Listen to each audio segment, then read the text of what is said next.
This is the Lone Crater YouTube. We hope this video helps. In this video, I will explain how to program a Nissan Sentra key fob. First, gather all your existing and new key fobs, as you will need to program them all at once. Make sure your car battery is in good condition to avoid any interruptions during the process. This method is straightforward and can save you a trip to the dealership. Let's get started with the initial preparation steps to ensure a smooth programming experience for your vehicle. To begin, sit in the driver's seat with all doors closed and unlocked.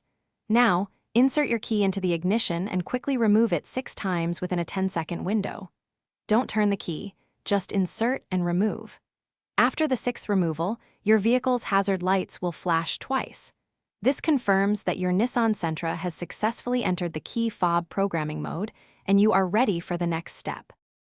Once in programming mode, insert the key into the ignition and turn it to the ACC position.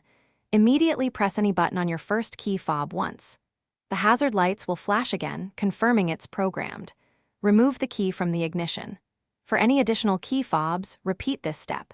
Insert the key, turn to ACC, press a button on the next fob, and then remove the key. Do this for all fobs you wish to program. After programming all your key fobs, turn the ignition to the on position. This action will exit the programming mode.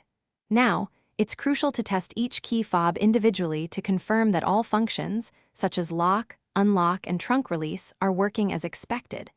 If any fob isn't working, you might need to repeat the process. Also, be sure to check the description below for a link to those fantastic leak-proof meal prep containers and other great deals. Thanks for watching, and I hope this helped you program your Nissan Sentra key fob with ease. Thanks for watching. Consider subscribing if we helped you.